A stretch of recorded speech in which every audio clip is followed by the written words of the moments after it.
हाँ ध्यान दो, इधर देखो, स्टार्ट करने के बाद फिर से क्या बताते बताओ। फर्स्ट पॉइंट तुमको ऑलरेडी बता दिया ना मैंने कि बॉन्ड एंगल का मतलब क्या है, एंगल बिटवीन द ऑर्बिटल्स। और ऑर्बिटल में कौन प्रेजेंट रहता है, इलेक्ट्रॉन। पहला पॉइंट वही था, the electrons which participate in the bond formation are present in the, simple point है, आज कोई बहुत बड़ा लेक्चर नहीं, ऐसा एकदम सिंपल लेक्चर है। सेकंड पॉइंट जो तुमको ऑलरेडी बता दिया, एंगल किसके बीच में होना चाहिए, ऑर्बिटल। सेकंड पॉइंट जल्दी पढ़ो, the angle between the orbitals holding the bonding electron is called as, यही बताया था मैं तुमको, ये बताया था ना। ठीक है, आगे बढ़ते हैं, जरा देखो, बॉन्ड एंगल को अपन एक्सपेरिमेंटली भी डिटरमाइन कर सकते हैं। कैसे, स्पेक्ट्रोस्कोपिक टेक्निक से। एक टेक्निक है बरा, जो तुम लोग हायर स्टडीज में पढ़ेंगे, तुम लोग उसको समझा मैंने क्या बोला। बॉन्ड एंगल हम लोग एक्सपेरिमेंटली भी डिटरमाइन कर सकते हैं। कैसे, स्पेक्ट्रोस्कोपिक टेक्निक। थर्ड पॉइंट जल्दी, bond angle can be determined experimentally by spectroscopic. Clear है, तीनों पॉइंट याद है। पहला पॉइंट, इलेक्ट्रॉन कहाँ होता है, ऑर्बिटल में। सेकंड, एंगल किसके बीच में होना चाहिए, ऑर्बिटल के बीच में होना है। अपन बॉन्ड एंगल एक्सपेरिमेंटली भी निकाल सकते हैं। कैसे, स्पेक्ट्रोस्कोपिक टेक्निक। अब थर्ड फोर्थ पॉइंट ये है कि बॉन्ड एंगल किस चीज का इंफॉर्मेशन देता है। बॉन्ड एंगल अपने को दो इंफॉर्मेशन देगा।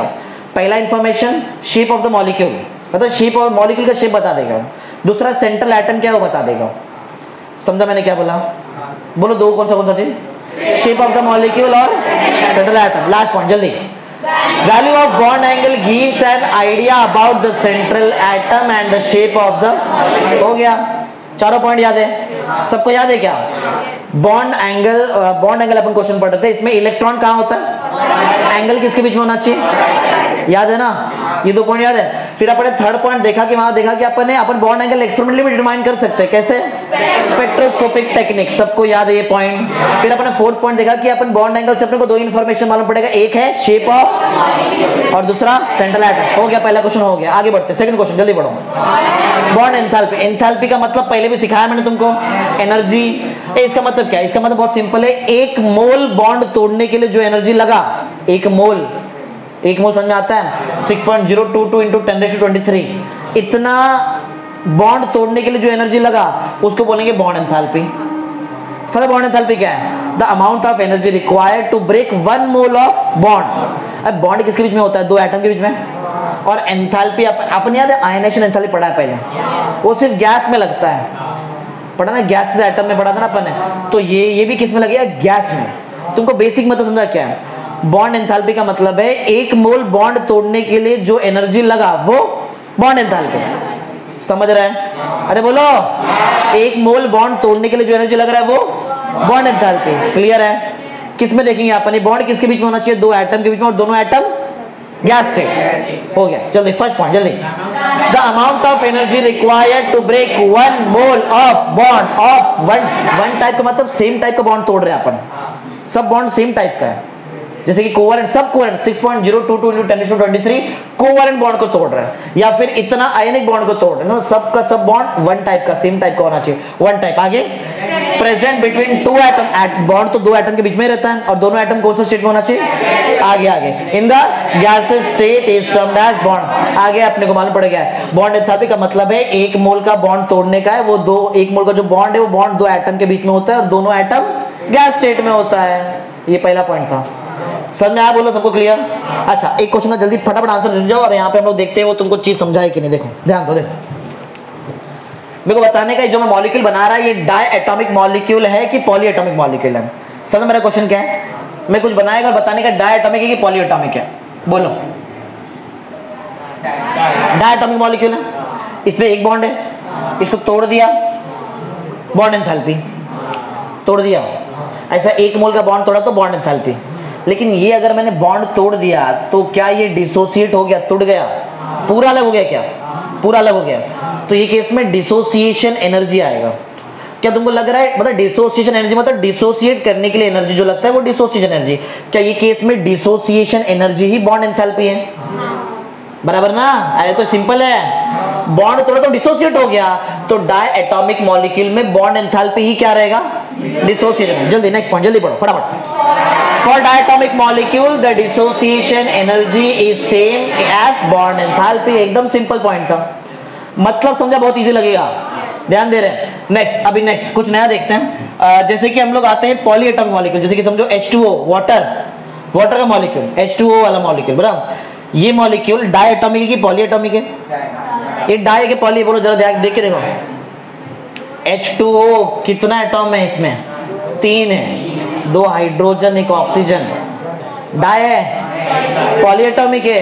क्या तुमको लगता है, देखो अगर मैं वाटर का मॉलिक्यूल लेता हूँ, वाटर के पास एंगुलर ज्योमेट्री होता है वाटर के पास, ऐसा अगर मैंने यहाँ पे एक बॉन्ड तोड़ दिया, ध्यान देना एकदम अच्छे, देखो अगर मैंने एक बॉन्ड तोड़ा तो क्या डिसोसिएट हुआ?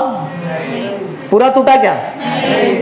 तो क्या ये केस में डिसोसिएशन एनर्जी बॉन्ड एंथैल्पी के बराबर रहेगा? नहीं रहेगा। ये नेक्स्ट पॉइंट, जल्दी पढ़ो। In case of polyatomic molecule, the bond enthalpy and bond dissociation energy are not identical. Not identical. बराबर है पॉइंट? अरे सिंपल है, समझ में आ रहा है तुमको? तीनों पॉइंट याद है मेरे को, तुमको याद है क्या?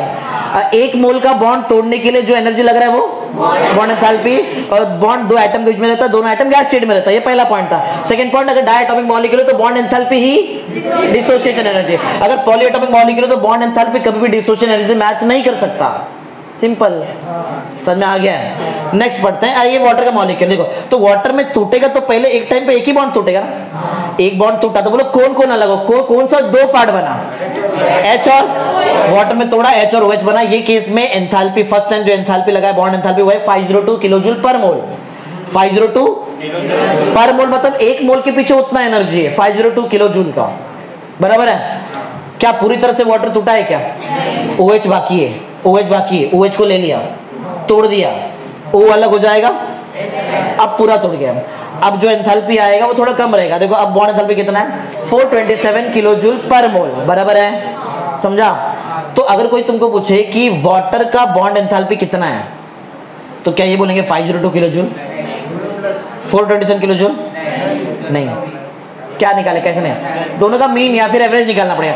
ये दोनों को प्लस करो, 2 से डिवाइड, 2 से क्यों डिवाइड कर रहे हैं? 2 स्टेप का स्टेप, 2 स्टेप में टूटा है, 3 मिनट टूटा, 3 मिनट। NH3 है समझो, NH3 पहले एक NH टूटा, फिर 2 दूसरा टूटा, फिर तीसरा NH टूटा, तो डिवाइड बाय 3। समझ में आ रहा है? सिंपल है। तो अगर ऐसा कोई पॉलीएटॉमिक मॉलिक्यूल उसमें अपन स्टेप वाइज बॉन्ड एंथैल्पी निकालो और डिवाइड बाय 2 कर दो, तुमको मिल जाएगा एवरेज, एवरेज बॉन्ड एंथैल्पी। ये केस में एक बॉन्ड एंथैल्पी नहीं रहेगा, ये केस में एवरेज रहेगा, बराबर। समझ में आया कि तुमको? चलो कहां तक हो गया था? इधर तक हो गया ना। ला एक तो समझा दिया, क्या पढ़ेंगे? समझा दिया ना कितना आता है? 464 पॉइंट, मतलब दोनों के बीच में। समझ में आ गया? Next question. बॉन्ड एक नाम में ही है, बॉन्ड लेंथ मतलब बॉन्ड का लेंथ, बॉन्ड का लेंथ। अच्छा तो देखो तुमको पहले से कुछ आइडिया है कि नहीं इसी बारे में? सिंगल बॉन्ड है, डबल बॉन्ड है, ट्रिपल। तुमको क्या लगता है तीनों में से सबसे छोटा बॉन्ड किसका रहेगा? ट्रिपल। ट्रिपल बॉन्ड सबसे छोटा रहता है। कैसे मालूम पड़ा सर? बहुत सिंपल है, अगर मल्टीप्लिसिटी ऑफ बॉन्ड बढ़ रहा है मतलब ज्यादा बॉन्ड्स आ रहा है तो बॉन्ड लेंथ कम रहता है। ये समझा? अगर बॉन्ड ज्यादा आ रहा है तो बॉन्ड लेंथ कम है, समझा? और अगर कम बॉन्ड है तो मतलब बॉन्ड कम है, मतलब मल्टीप्लिसिटी कम है तो बॉन्ड लेंथ ज्यादा रहेगा। तुमको समझा? मल्टीप्लिसिटी ऑफ बॉन्ड पे डिपेंड करता है बॉन्ड लेंथ। बॉन्ड लेंथ ज्यादा रहेगा जब बॉन्ड कम रहेगा, मतलब मल्टीप्लिसिटी कम है बॉन्ड का, और बॉन्ड लेंथ कम है जब मल्टीप्लिसिटी ऑफ बॉन्ड ज्यादा है। तुमको समझा मल्टीप्लिसिटी ऑफ बॉन्ड से कैसा रिलेट करता है बॉन्ड लेंथ? समझा है? अगर मैं ध्यान सुनो, अगर मैं बोल रहा हूं कि बॉन्ड लेंथ कम है मतलब मल्टीप्लिसिटी ऑफ बॉन्ड कैसा है? ज्यादा है, इनवर्सली चल रहा है। ये एक और चीज सिखाता हूं, एटॉमिक साइज पे भी डिपेंड करता है बॉन्ड लेंथ। अगर बोलता हूं कि एटम का साइज बड़ा है तो बॉन्ड लेंथ भी ज्यादा है, वो डायरेक्टली वैरी करेगा। समझ में क्या बोला? एटम के साइज से डायरेक्टली वैरी करता है कौन? Bond length. और मल्टीप्लिसिटी ऑफ बॉन्ड से इनवर्सली वैरी करता है कौन? Bond length. हो गया, इतना ही। समझ में आया ना तुमको? ये बॉन्ड लेंथ है क्या? ये बॉन्ड लेंथ एक टाइप का इक्विलिब्रियम डिस्टेंस है बिटवीन द 2 न्यूक्लियाई, 2 न्यूक्लियस के बीच का इक्विलिब्रियम डिस्टेंस। अरे यहाँ एक न्यूक्लियस है, इधर भी तो एक न्यूक्लियस है। समझ में आ रहा है क्या तुमको? समझ में? मैं क्या बोला? मैंने बोला bond length is the equilibrium distance between the 2 nucleus, 2 nucleus के बीच में इक्विलिब्रियम डिस्टेंस। 2-3 पॉइंट, ये तो एक पॉइंट अपने को याद है। दूसरा पॉइंट अपने को याद है कि एटम का साइज ज्यादा है तो बॉन्ड लेंथ भी ज्यादा है, ये दूसरा पॉइंट है। तीसरा पॉइंट भी अपने को याद है, अगर मल्टीप्लिसिटी ऑफ बॉन्ड ज्यादा है तो बॉन्ड लेंथ कम है। चौथा पॉइंट मेरे को याद है, चौथा पॉइंट ये कि बॉन्ड लेंथ डिपेंड 2 चीज पे कर रहा है, एक तो मल्टीप्लिसिटी ऑफ बॉन्ड पे और एक एटम के साइज पे। पूरा आंसर ही याद है। समझा मैं क्या बोला है? समझा? चलो फटाफट खत्म कर देंगे जितना भी लिखा है, एक साथ पढ़ेंगे, पढ़ो। Bond length is the equilibrium distance between the nuclei of two covalently bonded atom in, ये बताया था मैंने तुमको, ये एक टाइप का इक्विलिब्रियम डिस्टेंस है जो दो एटम के न्यूक्लियस के बीच का है, बराबर है। Second point, bond length is, अच्छा ये नहीं बताया था, जैसे अपन ने पढ़ा था बॉन्ड एंगल को अपन एक्सपेरिमेंटली डिटरमाइन कर सकते हैं बाय स्पेक्ट्रोस्कोपिक टेक्निक, वैसे ये केस में अपन एक्सरे से कर सकते हैं, बराबर, एक्सरे और डायफ्रैक्शनिक टेक्निक, इलेक्ट्रॉन डायफ्रैक्शनिक टेक्निक से कर सकते हैं, ये एक्सपेरिमेंटली भी डिटरमाइन कर सकते हैं बॉन्ड लेंथ, कैसे? एक्सरे या फिर इलेक्ट्रॉन डायफ्रैक्शन टेक्निक, याद रहेगा, पढ़ लो, पॉइंट पढ़ लो। Bond length is measured by X ray and electron diffraction technique, दोनों पॉइंट याद है। पहला पॉइंट ये था, एक टाइप का इक्विलिब्रियम डिस्टेंस है बिटवीन द टू न्यूक्लियाई, बराबर। फिर सेकंड पॉइंट देखा कि अपन इसको एक्सपेरिमेंट डायरेक्ट निकाल सकते, कैसे? या तो एक्सरे से या तो इलेक्ट्रॉन डायफ्रैक्शन टेक्निक, ये याद हो गया। फिर थर्ड पॉइंट में आते हैं, थर्ड पॉइंट में देखते हैं कि ये जब बॉन्ड बनता है, अपन बॉन्ड का लेंथ निकाल रहे हैं ना, तो बॉन्ड कितने इलेक्ट्रॉन से बनता है, और कोवेलेंट बॉन्ड देख रहे हैं, तो एक इलेक्ट्रॉन एक एटम ने दिया रहेगा, दूसरा इलेक्ट्रॉन दूसरे एटम में, क्या दोनों का इक्वल कंट्रीब्यूशन है? तो ये भी पॉइंट इंपॉर्टेंट है, पढ़ो next point, third point, each atom of the bond pair contributes to the bond length, बड़ा दोनों एटम का इलेक्ट्रॉन कंट्रीब्यूट करता है बॉन्ड लेंथ में, समझ में आ गया? Next point, bond length depend दो चीज पे, याद है, मल्टीप्लिसिटी ऑफ बॉन्ड और साइज ऑफ एटम, बराबर ना? हाँ, bond length depends on the size of atom and multiplicity of, तुमको याद है, अगर मैं बॉन्ड, अगर समझो मेरा मल्टीप्लिसिटी ऑफ बॉन्ड बढ़ रहा है तो साइज कम हो, अगर एटम का साइज बढ़ रहा है तो बॉन्ड लेंथ बढ़ रहा है, यही लास्ट पॉइंट है, जल्दी पढ़ो फटाफट। इट कौन bond length increases with the increase in the size of atom, सही बताया था, एटम का साइज बढ़ा, बॉन्ड लेंथ बढ़ गया।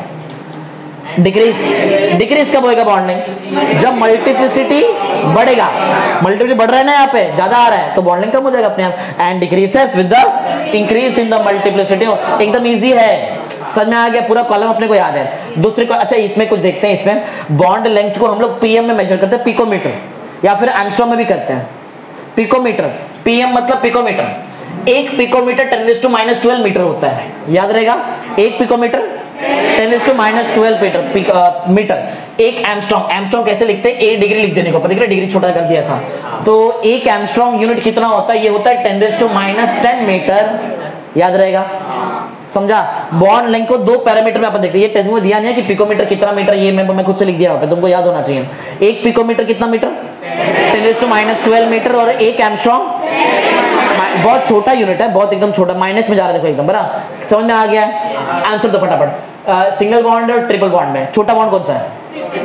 ट्रिपल शॉर्टर है, छोटा है, और सिंगल बड़ा है, लार्जर, हो गया, समझ में आ गया है? क्लियर है, बोलो नेक्स्ट क्वेश्चन। बॉन्ड ऑर्डर बहुत सिंपल है, बॉन्ड ऑर्डर जरा देखो, जितना बॉन्ड उतना बॉन्ड ऑर्डर, कितना बॉन्ड? एक ही बॉन्ड ऑर्डर है हाइड्रोजन का, कितना बॉन्ड? दो है बॉन्ड ऑर्डर ऑक्सीजन का, कितना बॉन्ड? 3 बॉन्ड ऑर्डर है, किसका? नाइट्रोजन N2 मॉलिक्यूल का, समझा क्या है? अगर मैं पूछूं तुमको H2 मॉलिक्यूल का बॉन्ड ऑर्डर, H2, समझ रहे क्या? O2 2, N2 3, समझ में आ रहा है? बॉन्ड ऑर्डर कितना रहता है? जितना बॉन्ड रहता है, समझा क्या? पहला पॉइंट जल्दी, according to the Lewis theory the bond order is equal to the number of, ये बताया मैंने तुमको, equal to the number of bond किसके बीच में? between in a molecule, समझ में आ रहा है? समझ में आ रहा है? ठीक है, बताओ हाइड्रोजन का बॉन्ड ऑर्डर, H2 का याद है 1, O2 का, N2 का याद है, पढ़ो जल्दी पढ़ो। The bond order of H2, O2 and N2 is 1, 2 and 3, समझ में आ गया आप कैसे आ रहा है वो? आगे बढ़ते रहे, तुमको आइसो इलेक्ट्रॉनिक स्पीशीज पढ़ाया था मैंने, जिसके लास्ट शेल में सेम नंबर ऑफ इलेक्ट्रॉन होता है, मॉडर्न पीरियोडिक टेबल में आया था, ये पढ़ाया था ना मैंने। अब आइसो इलेक्ट्रॉनिक स्पीशीज है तो लास्ट शेल में सेम नंबर ऑफ इलेक्ट्रॉन्स है, तो सेम नंबर ऑफ बॉन्ड बनाएगा, तो बॉन्ड ऑर्डर तो सेम रहेगा ना, नहीं समझा? आइसो इलेक्ट्रॉनिक स्पीशीज के लास्ट शेल में सेम नंबर ऑफ इलेक्ट्रॉन होता है, तो सेम नंबर ऑफ बॉन्ड बनाएगा।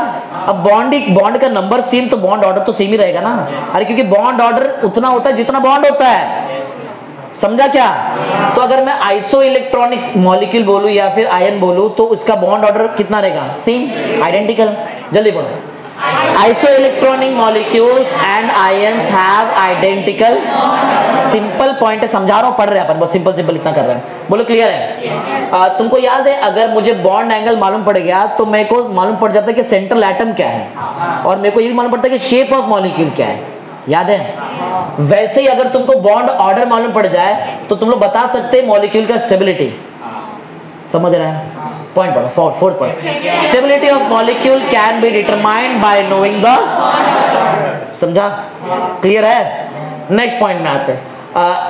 अब मैं 3 क्वेश्चन का आंसर देना पड़ेगा तुमको। एक मैं पूछूंगा तुमको बॉन्ड एंथैल्पी, याद है?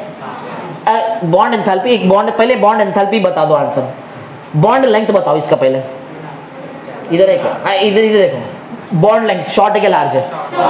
कम है, बॉन्ड लेंथ शॉर्ट है। बॉन्ड एंथैल्पी कैसा रहेगा? छोटा बॉन्ड है, ये न्यूक्लियस का अट्रैक्शन जो तक जा रहा है, दूसरे के भी आराम से जा रहा है, बॉन्ड को अच्छे से पकड़ के रखा है। बॉन्ड तोड़ने की एनर्जी को बॉन्ड एंथैल्पी बोलते हैं। ज्यादा एनर्जी कम लगेगा, ज्यादा लगेगा तो बॉन्ड एंथैल्पी ज्यादा है। एक बार फिर से, एक बार, बॉन्ड लेंथ बोलो, कम है, शॉर्ट है। बॉन्ड एंथैल्पी, क्योंकि बॉन्ड छोटा है तो ज्यादा एनर्जी, तो बॉन्ड एंथैल्पी ज्यादा रहेगा। बॉन्ड ऑर्डर कैसा है? मतलब ज्यादा है, ये 3 के ज्यादा है, 3 है, यही लास्ट पॉइंट में लिखा है। बॉन्ड ऑर्डर ज्यादा है कम? ज्यादा। बॉन्ड ज्यादा तो बॉन्ड ऑर्डर ज्यादा रहेगा। बॉन्ड लेंथ कम रहता है, छोटा रहता है, शॉर्ट रहता है, बराबर। बॉन्ड एंथैल्पी, 2 चीज ज्यादा, एक कम है। बॉन्ड एंथैल्पी ज्यादा है, बॉन्ड ऑर्डर ज्यादा है, बॉन्ड लेंथ कम है। यही पॉइंट है, लास्ट पॉइंट, जल्दी। As the bond order increases the bond enthalpy increase. Bond order बढ़ रहा है मतलब नंबर ऑफ बॉन्ड बढ़ रहा है, तो बॉन्ड एंथैल्पी समझा क्यों? अरे छोटा बॉन्ड बढ़ गया तो लेंथ कम हो गया, तो ज्यादा एनर्जी दिया अपन ने। लास्ट ट्रिपल बॉन्ड तो बॉन्ड लेंथ कम ही रहेगा ना, समझ में आया क्या तुमको? Next, polarity of covalent bond. Covalent bond में पोलैरिटी आ जाता है, कैसे वो बताता हूं। देखो, कौन सा मॉलिक्यूल, नाम बताओ कि कौन सा मॉलिक्यूल है? क्लोरीन मॉलिक्यूल है, बराबर। दोनों एटम सेम है क्या लगे? सेम है। अगर बॉन्ड तोड़ो तो एक इलेक्ट्रॉन इसके पास, एक इलेक्ट्रॉन इसके पास, कैटायन एनायन बनेगा क्या? फ्री रेडिकल बनेगा, फ्री रेडिकल। बीच में टूटा तो एक एक इलेक्ट्रॉन ले रहा है, मतलब ये फ्री रेडिकल बन रहा है ना। ये पोलर कोवैलेंट बॉन्ड नहीं था, समझा? अगर पोलर कोवैलेंट बॉन्ड रहता तो प्लस माइनस बनता था, ये बना के प्लस माइनस। अरे ऐसा क्यों हुआ? अरे दो का दोनों एटम ही सेम है, अगर एटम सेम है तो दोनों का इलेक्ट्रोनेगेटिविटी भी तो सेम ही रहेगा। समझ में आ रहा मैं क्या बोल रहा है? ऐसे मॉलिक्यूल में तुमको पोलर कोवैलेंट बॉन्ड देखने नहीं मिलने वाला है। पोलर कोवैलेंट बॉन्ड कहां देखने मिलेगा? जहां एटम अलग है, जैसे कि HF, नाम हाइड्रोजन फ्लोराइड, हाइड्रोजन क्लोराइड अलग एटम है। हाँ, तो HF का देख लेते हैं। HF में एक सिंगल बॉन्ड रहेगा, बीच में 2 इलेक्ट्रॉन रहेगा। 2 इलेक्ट्रॉन जो रहेगा उसमें से फ्लोरीन, क्योंकि ज्यादा, याद है फ्लोरीन पीरियोडिक टेबल में सबसे ज्यादा इलेक्ट्रोनेगेटिव है, तो इलेक्ट्रॉन का क्लाउड कौन अपने तरफ शिफ्ट करके लेगा? फ्लोरीन। अरे ज्यादा इलेक्ट्रोनेगेटिव खींच लेगा पूरा इलेक्ट्रॉन क्लाउड, तो पार्शियल नेगेटिव चार्ज आएगा उसके पास, और जो सामने बच गया। एक क्वेश्चन का आंसर दो, पार्शियल नेगेटिव चार्ज किसके पास आया? मतलब इलेक्ट्रोनेगेटिव वाले के पास आया कि इलेक्ट्रोपॉजिटिव के पास? इलेक्ट्रोनेगेटिव के पास पार्शियल नेगेटिव चार्ज जाता है, इलेक्ट्रोपॉजिटिव के पास पार्शियल पॉजिटिव चाहता है। अब तुम्हारा कोवैलेंट बॉन्ड बन गया है पोलर कोवैलेंट बॉन्ड। समझ में आया? अरे सिंपल था। पोलर कोवैलेंट बॉन्ड बनने कुछ नेसेसरी कंडीशन है। पहली बात, एटम अलग होना चाहिए। एटम अलग तो इलेक्ट्रोनेगेटिव अलग, तो जिसका ज्यादा इलेक्ट्रोनेगेटिविटी है वो अपना पूरा का पूरा इलेक्ट्रॉन क्लाउड खींच के लेगा, खुद पार्शियल नेगेटिव बन जाएगा, सामने वाले को पार्शियल। तो बॉन्ड जो पहले कोवैलेंट था वो क्या बन जाएगा? पोलर कोवैलेंट बॉन्ड हो गया। इतना ही है पूरा पढ़ के, जल्दी पढ़ते हैं फटाफट। When the covalent bond is formed between the two atoms of, बताया ना, अलग एलिमेंट तो अलग अलग इलेक्ट्रोनेगेटिविटी। आगे, and have different, याद है अगर इलेक्ट्रोनेगेटिव अलग अलग रहेगा तो जो ज्यादा इलेक्ट्रोनेगेटिव पूरा का पूरा इलेक्ट्रॉन क्लाउड खींच लेगा अपने साइड। पढ़ो, The shared electron pair does not remains at the center में रहेगा नहीं, कोई तो खींचेगा ना अपने साइड। समझ रहे क्या तुमको? Second point, the electron pair is pulled towards the more electronegative atom resulting in separation। अब खुद सोचो, जब अगर दोनों इलेक्ट्रॉन वहां गया तो सेपरेशन ऑफ चार्ज हो गया ना, ये नेगेटिव बन गया पॉजिटिव बन गया। समझ रहा है? Okay, next, this give rise to dipole बन गया, पॉजिटिव नेगेटिव डायपोल, 2 पोल ना, डायपोल। बताओ पार्शियल नेगेटिव चार्ज किसके पास आया? नहीं, इलेक्ट्रोनेगेटिव इलेक्ट्रो पॉजिटिव, उसके पास नेगेटिव आएगा। और पार्शियल पॉजिटिव इलेक्ट्रोपॉजिटिव, सिंपल यही पॉइंट है, लास्ट पॉइंट जल्दी। द मोर इलेक्ट्रोनेगेटिव एटम, ये ना acquires partial negative charge while the more positive element acquires partial positive charge, such a bond is called as a, हो गया HCl HF, ये सब example है, इजी टॉपिक है आज का, तो समझ में आ रहा है। नेक्स्ट डाइपोल है तो डाइपोल मोमेंट भी आएगा, मैग्नेटिज्म का डाइपोल मोमेंट याद है क्या? उधर मैंने डाइपोल मोमेंट को स्मॉल m से डिनोट किया था, उधर बताया था it is the product of charge and dipole length, जिसको मैंने 2l से डिनोट किया था, याद है? इधर भी ऐसी कुछ रहेगा, क्यों क्या है? इधर भी चार्ज रहता है, इधर भी चार्ज आएगा, प्रोडक्ट आएगा। 2l क्या था उधर लेंथ था, मैग्नेटिक लेंथ था, मैग्नेटिज्म में मैग्नेटिक लेंथ था, इलेक्ट्रोस्टैटिक में डाइपोल लेंथ था। इधर ये लेंथ रहेगा किधर से, एक न्यूक्लियाई के सेंटर से लेके दूसरे न्यूक्लियाई के सेंटर, मतलब इन शॉर्ट सेपरेशन रहेगा, और क्या सेपरेशन, ये सेपरेटिंग लेंथ है, समझा? समझ में आया क्या? इधर भी डिफाइन ये रहेगा, dipole moment is defined as product of charge and the separation length. Formula change है, इधर इसको 2l नहीं बोलेंगे, इधर इसको अपन r बोलेंगे, समझ रहे सब लोग? पहला पॉइंट पढ़ो, डाइपोल मोमेंट म्यू से डिनोट हो रहा है, इधर म्यू से डिनोट कर रहा है, इधर डाइपोल मोमेंट को म्यू, ये फिजिक्स में m से करते हैं, इधर म्यू से करेंगे। Mu is the product into is the product of magnet of charge and distance between positive and, उसी को तो r बोलेंगे।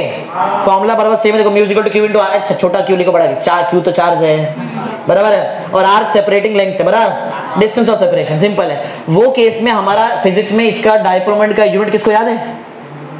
एम्पियर मीटर होता है। ये केस में इसका ऐसा यूनिट रहेगा डिबाय, ये केस में क्या यूनिट रहेगा? डिबाय। इसका एक छोटा चार्ज का यूनिट क्या होता है? कूलम। अरे चार्ज का कूलम होता है, डिस्टेंस का तो कूलम मीटर, बराबर कूलम मीटर भी एक यूनिट है। या केमिस्ट्री में हमारे पास 2 यूनिट है, डाइपोल मोमेंट का एक यूनिट तो डिबाय है, कैपिटल डी, डिबाय किधर गया? डिबाय, और दूसरा यूनिट है कूलम मीटर, दोनों में रिलेशन भी है। पढ़ते हैं सेकंड पॉइंट, फॉर्मूला तुमको याद है, Q चार्ज है, R डिस्टेंस ऑफ सेपरेशन, ये याद है। पढ़ो यूनिट पढ़ो, unit of dipole moment is debye, एक डिबाय 3.33564 इंटू 10⁻⁻30, नहीं कूलम मीटर, ये कूलम मीटर है।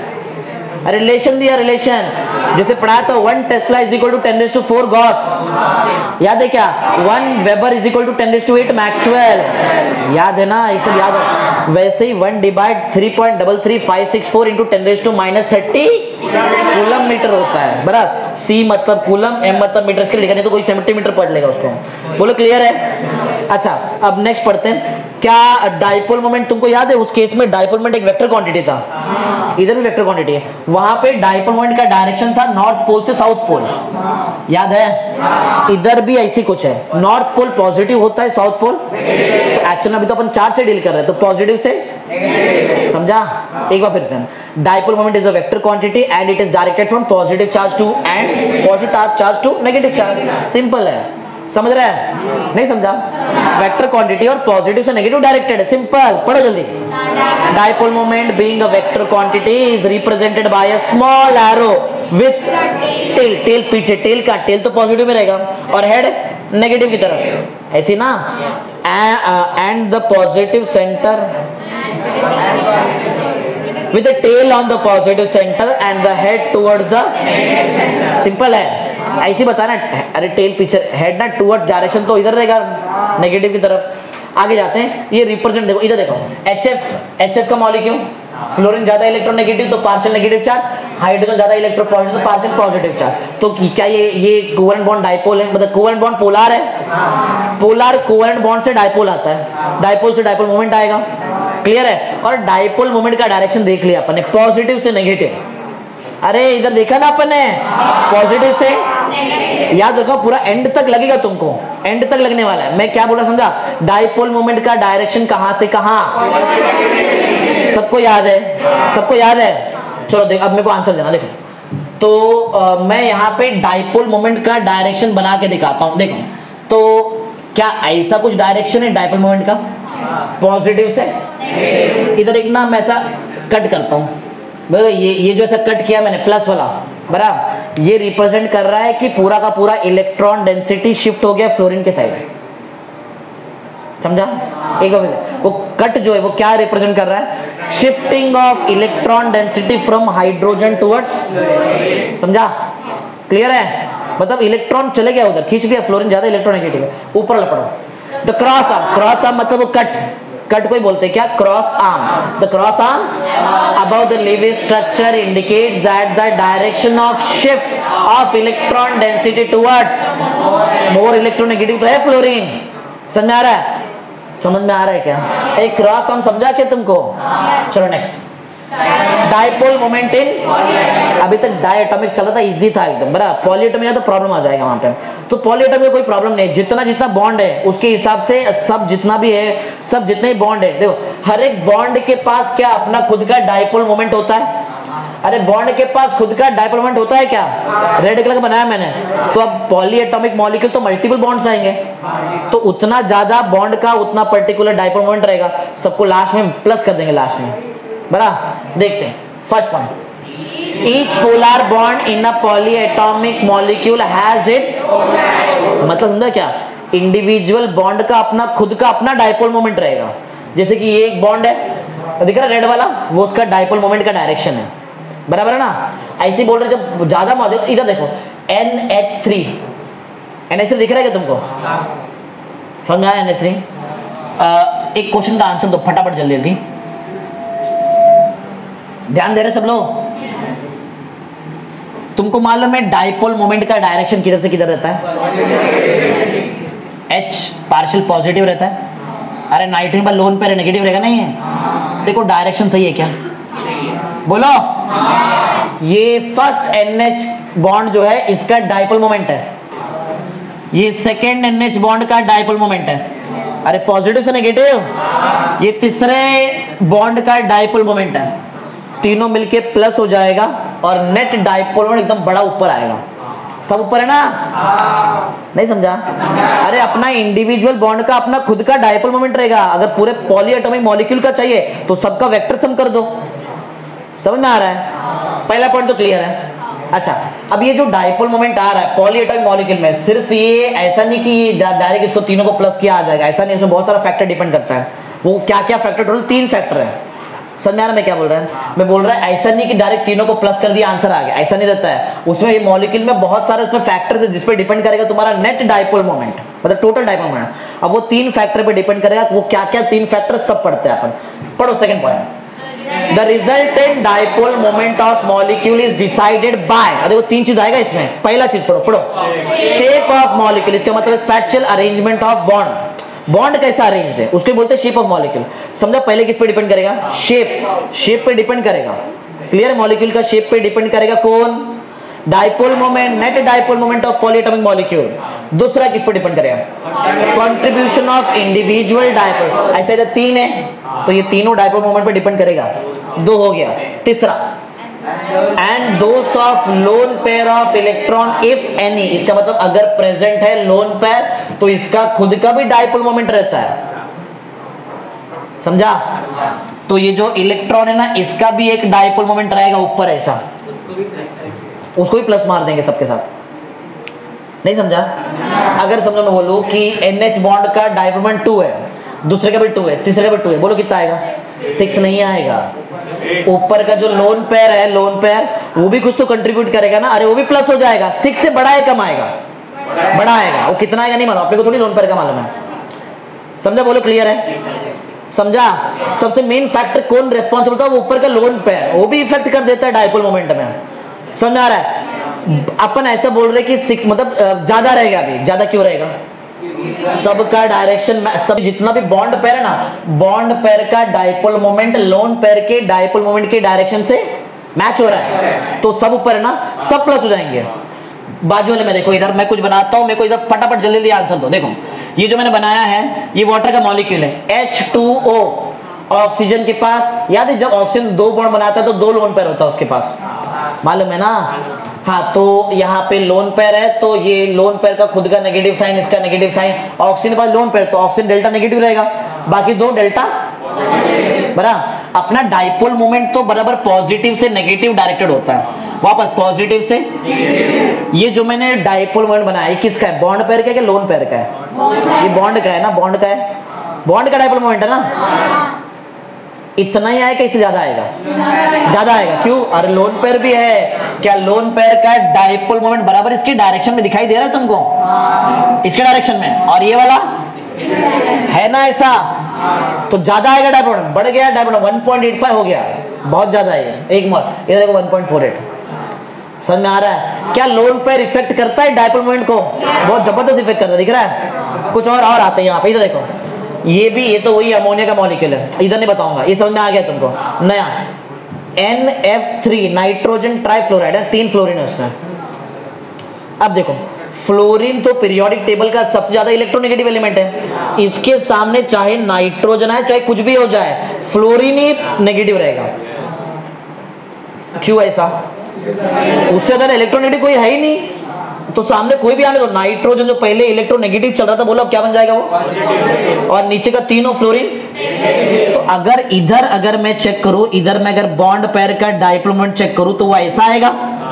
अरे पॉजिटिव से नेगेटिव, सब लोग ध्यान दे रहे हैं क्या? फिर से पॉजिटिव से नेगेटिव, समझ में आया? बोलो समझ में आ रहा है? लोन पेयर देखो ऊपर है, वो इसका डायपोल मोमेंट ऊपर है और बॉन्ड का नीचे, अब बड़े कम हो जाएगा। जो पहले 4.9 × 10⁻30 कूलम में था, 0.8 में आ गया, कम हो गया ना? समझ में आया कि तुमको? बॉन्ड पेयर बहुत जबरदस्त इफेक्ट कर देता है। अगर डायरेक्शन मैच होगा तो बढ़ा देगा, और डायरेक्शन अपोजिट होगा तो बहुत ज्यादा कुछ कम कर देगा। समझ गया है? पूरा पढ़ा, इधर तक पढ़ा दिया, खाली पढ़ के सुनाएगा बस, पढ़ सब बता दिया, सब कुछ बता दिया। कहाँ थे हम लोग इधर से लगता, ये पढ़ लिया था अपन ने, ये पढ़ा था क्या? ये नहीं पढ़ा, लेकिन अपने मालूम है कि लोन पे इफेक्ट करता है, डायरेक्शन मैच हो तो प्लस कर देगा, डायरेक्शन नहीं मैच हो तो डिक्रीज कर देगा। लास्ट पॉइंट जल्दी, the dipole moment of polyatomic molecule is the vector sum. याद है मैंने बोला था सम मत करो, वेक्टर सम करो, क्योंकि उसमें डायरेक्शन मैटर करता है, वेक्टर में डायरेक्शन मैटर करता है। Vector sum of the dipole moment of various bond का सिर्फ क्या डायपोल मोमेंट लेंगे तुम लोग, लोन पेयर का भी लेंगे, एंड लोन पेयर। समझ में आ रहा है क्या? समझ में आया? डायपोल मोमेंट ऑफ एक पर्टिकुलर मॉलिक्यूल देखते हैं, BeF2, बेरिलियम फ्लोराइड का BeF2 का मॉलिक्यूल देख लेते हैं और देखते हैं कि इसमें डायपोल मोमेंट कैसा रहता है। बराबर है? कितना बेरिलियम, ध्यान से सोच के आंसर देने का, एक बेरिलियम बीच में, कितना फ्लोरीन, एक इधर दिख रहा है? ये बेरिलियम, देखो फ्लोरीन तो इस दुनिया का सबसे ज्यादा इलेक्ट्रोनेगेटिव एलिमेंट है, तो बॉन्ड का जो डायपोल मोमेंट है वो पॉजिटिव से नेगेटिव, ऐसा बॉन्ड का डायपोल पॉजिटिव से नेगेटिव इधर। बराबर है? क्या दोनों का बॉन्ड का डायपोल मोमेंट सेम लग रहा है, क्या अलग अलग लग रहा है? नहीं, वैल्यू कैसा सेम रहेगा, वैल्यू क्या अलग अलग रहेगा? ये BE और F के बीच में, और ये भी BE और F के बीच में सेम रहे, तो जितना डायपोल मोमेंट इधर उतना ही डायपोल इधर। वेक्टर सम करूं तो कैंसिल हो जाएगा, आंसर 0 आ जाएगा डायरेक्ट। समझ रहे हैं क्या? अरे एग्जैक्ट अपोजिट डायरेक्शन में वैल्यू सेम है, ध्यान दो सब लोग इधर, बोलो क्लियर है? समझ में आया? BeF2 का अगर मैं तुमको पूछूं टोटल नेट डायपोल मोमेंट कितना, 0, कैंसिल हो जा रहा है पूरा। पढ़ो जल्दी पढ़ो।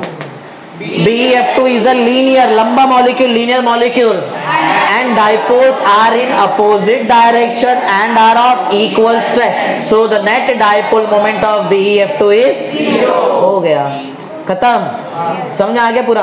अरे ये तुमको समझ में आया क्या क्या डायग्राम बनाया मैं?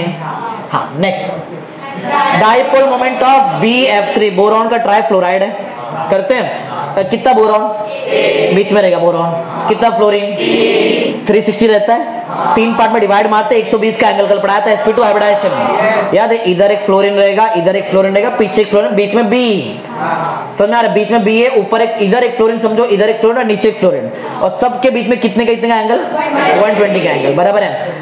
अब ये दो देखो, बोरॉन और आज वो जो फ्लोरीन है ना, फ्लोरीन ज्यादा इलेक्ट्रोनेगेटिव है, तो बोरॉन पॉजिटिव। तो अगर मैं ये वाले बॉन्ड का डायपोल मोमेंट देखूं तो वो पॉजिटिव से नेगेटिव जाएगा, ऐसा। इधर देखो, इधर पॉजिटिव नेगेटिव जाएगा, और इधर देखो तो पॉजिटिव से नेगेटिव नीचे जाएगा, ऐसा। तो इधर 2 ऐसा जा रहा है और एक नीचे, मतलब ये 2 को अकेला बैलेंस कर रहा है नीचे वाला, तो दोनों मिला के जितना डायपोल मोमेंट दे रहा है उतना ही डायपोल मोमेंट नीचे अकेला एक दे रहा है, तो कैंसिल ना, कितना आ जाएगा आंसर? फिर से 0। नहीं समझा? दोनों मिलके जितना डायपोल मोमेंट दे रहे हैं, अकेला डायपोल मोमेंट नीचे वाला दे रहा है डायरेक्ट, तो कैंसिल हो जाएगा ना पूरा। इधर भी कितना आएगा, समझ में आ गया, पढ़ते जल्दी। इन BF3 bond angle is 120 degree and the molecule is, कल मैं तुमको एक सिमेट्रिकल ऑर्बिटल बताया था, कौन सा, एस ऑर्बिटल सिमेट्रिकल, कहीं से भी काटो, समझा ना, कहीं से भी ओरिएंटेशन रहता है उसका, ठीक है। Second part, the 3BF bond, 3BF bond सुना, BF BF BF 3BF bond आगे, is oriented at 120 degree to, ये बराबर है। थर्ड, अगर मैं दोनों का सम करूं तो जो वैल्यू आएगा उतना अकेला वैल्यू नीचे वाले का रहता है। हाँ पढ़ो, the sum of any two is equal and opposite to the third, therefore the sum of 3BF dipole is, ये दो का जो रहेगा वो अकेला इसका रहेगा, तो ये दो का मिलके इधर एक आएगा तो वो अकेला इसको डायरेक्ट कैंसिल मार के डालेगा। क्या आंसर बोलो कितना, समझ में आ रहा है, क्लियर है। नॉन जीरो आंसर आ सकता अगर यहाँ पे लोन पेयर ऑफ इलेक्ट्रॉन होता, तो लोन पेयर नहीं है ना, तो नहीं मालूम पड़ेगा अपने, यहाँ पे जीरो आ जाएगा। पढ़ो last point, in case of angular molecule both lone pair and electronegative difference contribute to the, लेकिन लोन पेयर यहाँ पे नहीं मिला अपने को, बड़ा इसके लिए ज्यादा कुछ इफेक्ट पड़ा नहीं है, समझा। नेक्स्ट मॉलिक्यूल, नेक्स्ट चीज, लोन पेयर है, ये तो देख लिया, क्या लोन पेयर डाइपोल मोमेंट को इफेक्ट करता है क्या, अगर सेम डायरेक्शन में रहेगा तो बढ़ा देगा एकदम, और अपोजिट डायरेक्शन तो कम कर देगा। पूरा पढ़ के यही मालूम पड़ेगा, पढ़ते पहले बार ये पूरा यहाँ तक बता दिया मैंने तुमको, खाली पढ़ाऊंगा बस, पढ़ो। In some molecule the central atom has an unshared, मतलब लोन पेयर, अनशेड और क्या है, क्या सेंट्रल एटम के पास लोन पेयर क्या इफेक्ट करेगा क्या डाइपोल मोमेंट में, करेगा। हाँ, of the electron, this lone pair also contribute to the overall dipole moment of, बढ़ाया और कम किया, याद है ना। हाँ, ऊपर जाते हैं, क्या अमोनिया में नाइट्रोजन के पास लोन पेयर है और वाटर में ऑक्सीजन के पास लोन पेयर है। नाइट्रोजन के पास एक लोन पेयर है, ऑक्सीजन के पास दो लोन पेयर है, समझ में आ रहा है। दोनों में बॉन्ड का जो डाइपोल मोमेंट है उसके साथ क्या वो जो लोन पेयर का डाइपोल मैच कर रहा है उसका डायरेक्शन, तो दोनों में बढ़ जाएगा आंसर, बराबर ना। अरे ध्यान दे, एक्टिव है क्या, पढ़ो जल्दी जल्दी पढ़ो। Nitrogen in ammonia and oxygen in water possess lone pair, this reinforces the dipole due to NH bond के डायरेक्शन में ही वो ऊपर वाला जाएगा, बराबर, और दूसरा OH बॉन्ड के डायरेक्शन में आगे का ऑर्बिटल का जो इलेक्ट्रॉन है। हाँ, both this molecules are highly polar क्यों है, सुनो देखो, क्या डाइपोल मोमेंट दोनों का मैच कर रहा है, तो नेट डाइपोल मोमेंट ज्यादा आएगा। अगर नेट डाइपोल मोमेंट ज्यादा है तो मॉलिक्यूल जो है वो ज्यादा डाइपोल कैरेक्टर दिखा रहा है, अगर ज्यादा डाइपोल कैरेक्टर दिखा रहा है तो चार्जेस का सेपरेशन ज्यादा है, डाइपोल ज्यादा ना, और जब चार्जेस का सेपरेशन ज्यादा तो मोर पोलर ना हाईली पोलर, अरे ज्यादा सेपरेशन तो हाईली पोलर, ज्यादा प्लस ज्यादा minus character, highly polar compound. Next, dipole moment in ammonia और नाइट्रोजन ट्राइफ्लोराइड, देख लिया अपन ने, इधर अमोनिया का नेट डाइपोल मोमेंट बढ़ जाता है क्योंकि NH का बॉन्ड जो है उसका डाइपोल मोमेंट का डायरेक्शन ऑर्बिटल में जो दो इलेक्ट्रॉन उससे मैच हो जाता है, बढ़ा देता है। वही अगर मैं NF3 में देखूं, फ्लोरीन ज्यादा है, इलेक्ट्रोनेगेटिव, सबका डायरेक्शन बाहर बाहर है और एक ऑर्बिटल के ऊपर है, याद है वो लोन पेयर का, तो कैंसिल करके 0.8 में कर दिया डायरेक्ट, समझा ना। पढ़ते सब मालूम है, तो सब सिखा दिया है, खाली पढ़ेंगे, पढ़ो। Both have pyramidal shape with a lone pair of electron और नाइट, इधर भी नाइट्रोजन पे लोन पेयर, इधर भी नाइट्रोजन पे लोन पेयर, बराबर है। आगे, here hydrogen is less hydrogen तो सबसे इलेक्ट्रोपॉजिटिव है तो लेस इलेक्ट्रोनेगेटिव रहेगा। हाँ, लेस इलेक्ट्रोनेगेटिव। आई फ्लोरीन तो सबसे ज्यादा इलेक्ट्रोनेगेटिव, क्या फ्लोरीन नाइट्रोजन से भी ज्यादा इलेक्ट्रोनेगेटिव, हाँ ये राइट है, बराबर, नाइट्रोजन भी ज्यादा इलेक्ट्रोनेगेटिव है, हाँ। Fluorine is more electronegative than, दोनों का आंसर याद है क्या, एक 4.9 में और दूसरा 0.8 में, और दोनों में 10⁻30 कूलम मीटर, वो ये देखो यहाँ पे, बराबर। The resultant dipole moment of ammonia is 4.9 into 10⁻30 coulomb meter and that of nitrogen trifluoride is 0.8 into 10⁻30 coulomb meter, बराबर है। ये तो रट्टा वाला पॉइंट, वो क्या याद रखा तुम लोग, बराबर। नेक्स्ट, इसमें आप रुको रे, अमोनिया में वैल्यू बढ़ गया और इधर ट्राइफ्लोराइड में, रीजन याद है, तो पहला अमोनिया का पॉइंट है, ये इसका पॉइंट है, सब आता है, खाली पढ़ के खत्म कर रहा है। बोलो, this is because in the case of ammonia the orbital dipole due to lone pair is in the same direction as that of resultant dipole of NH bond, hence get, इधर ऐड हो गया था और उधर subtract हुआ है, याद है क्या, इसका पढ़ो। In case of nitrogen trifluoride, the orbital dipole moment is in the direction opposite to that of resultant dipole moment of 3NF bond. बराबर है ना, तीनों का मिला के नीचे आएगा और वो अकेला ऊपर है। अब देखो ना, ब्लू वाला नीचे और वो ऊपर है ना। हाँ, आगे। The orbital dipole because of lone pair decreases the effective resultant NF bond moment which results into low dipole moment, कम रहेगा। एक क्वेश्चन का आंसर दो, ये डाइपोल, इसका जो डाइपोल मोमेंट है वो ज्यादा है कि नीचे का 3 NF बॉन्ड का ज्यादा है? लेकिन वो ये जो है ये नीचे का 3 NF बॉन्ड का डाइपोल मोमेंट को कम कर रहा है। लेकिन बताओ रिजल्टेंट डाइपोल मोमेंट का डायरेक्शन कहाँ रहेगा? नीचे ही रहेगा, क्योंकि नीचे ज्यादा था। देखो ब्लू वाला, देखो पढ़ो जरा वो क्या लिखा है मैंने। रिजल्टेंट डाइपोल मोमेंट का डायरेक्शन है वो। समझ में आया क्या तुमको? क्लियर है? समझ में आ गया पूरा? तो ये हो गया, इसमें 2 लेक्चर और लगेगा तो खत्म हो गया चैप्टर।